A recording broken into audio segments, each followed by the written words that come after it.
My name is Jeff Archer. I work for WVLT Channel 8 TV here in Knoxville, and I am the #3 sports guy here at the station, which basically means that I am a sports reporter. I go out and gather most of the stuff, while the other two guys kind of stay in the building more and take care of the day-to-day stuff and do the anchoring. I'm out getting the stories. I'm out talking to people, and I'm out, gathering the source material that you see on TV, all the interviews and those kinds of things. Jeff did not start his career in Knoxville. Like most sports reporters, he started his career in a smaller TV market. In Hazard, Kentucky, which is a very, very small city out in the Appalachian Mountains. When you start in this business, for the most part, most people are going to start in a small market. And it's something you have to be aware of and something you have to be ready for. Because many of the people, in college are used to Nashville, used to Knoxville, used to bigger cities. And all of a sudden, you're in Hazard, Kentucky. It's a different beast. When I went there for my interview, they literally told me, they were excited. They said, this is what the news director told me. He said, Jeff, you'll like in Hazard, Kentucky. We just got an Applebee's. We're really growing. That literally is what they said to me. We just got an Applebee's, and they were really excited about it. And I will say this, we went to Applebee's every Friday night, so it's a good thing they had that Applebee's. But it's a very, very small market that's spread out over a giant geographical area because it is out in the middle of nowhere. But I learned a ton there because you have to learn everything yourself and do a lot yourself. So it was a really good experience, and then I ended up here. But I was there for about 5.5 years in Hazard, Kentucky, before I came down here, and now I've been here for about 2 years and 3 months. Even though his first job was in Hazard, Kentucky, Jeff entered the business a different way than most. I went the roundabout way to get into TV. I actually got a degree in marketing with a minor in political science from Miami University in Oxford, Ohio.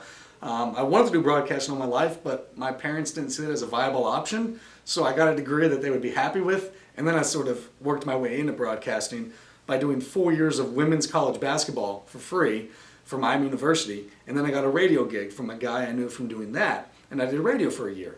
And after doing radio for a year, a guy I knew in television liked me on the radio, liked what I did, liked how I presented myself, so they brought me down and I got a job in TV. But the one thing that I need to tell you is, getting that job in Hazard, Kentucky, I was turned down 4 times for 5 positions. They kept interviewing me.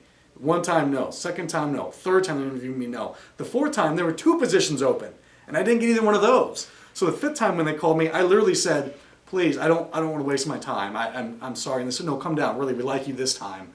And I went down and I got the job, and within a year, I was sports director. Seeing many college students getting experience, Jeff knows the ups and downs of the job has, but wants students to know it's worth all the frustrations. Oh, it's funny. All my interns, anybody who's interned for me, they will tell you I talk about the 80-20 rule. I got it from somewhere, I don't know where, I didn't create it, but I've sort of made it into my own. The 80-20 rule for me is 80% of the time, this job is frustrating, and you kind of want to bang your head against the wall because you're dealing with people who don't want you around sometimes, even when you're in sports and you think everybody's happy to see you. A lot of times they're not. So it's kind of the 80% of the time, I want to beat my head against the wall. But 20% of the time, when that payoff comes, it's awesome. And if that 20% outweighs the 80%, you stay in the business. And as long as that 20 outweighs the 80, you're okay. Once that 20 no longer outweighs the 80, you get out. It can be a lot of fun. And really, I've got some incredible stories going back through it and some good times. Some stories you don't get if you're a banker. But if you're a banker, you do get your weekends, which I don't get my weekends or anything else like that. That would be nice to have back. But it is a rush, and it is fun.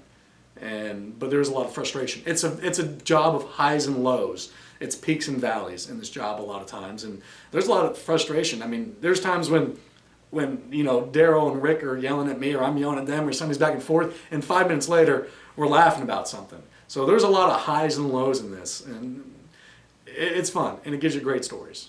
Do it for the others. Never do it for yourself. If you do it for yourself, eventually you will get bored with this business. There are tons of people in this business, tons of them, who love the attention and think it's about them. And to be honest with you, it is kind of fun sometimes for a little bit of that attention. But overall, do it for the others. Do it for the guys who don't have a voice, for the players and for the coaches. Do it for them. Knowing college students will be soon entering the business, Jeff continues to express his importance of social media. The biggest thing I will tell you right now to do is the impact of social media in this business. We're still not fully sure how much it actually helps us, but I'll tell you this much, news directors love it, and they eat it up. And the people who are going to make the hiring decisions love Twitter, and they love Facebook. So the biggest thing I can tell college students right now is you need to create a professional Twitter and a professional Facebook.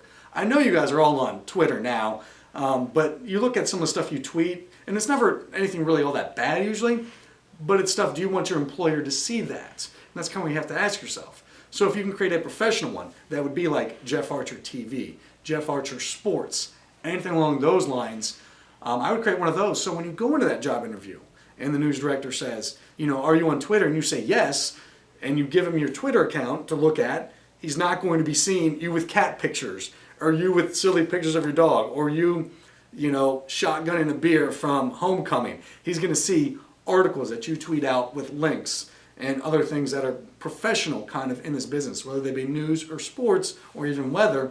They want to see those things. You don't have to do it every day. You don't have to make it your life's work to fill it up, but you need to fill up enough that when they scroll down a little bit, they'll see it. And if you start it now in your senior year or your junior year, by the time you graduate in 6 months or in a year and 6 months, you're going to have a nice full timeline that your boss is going to like.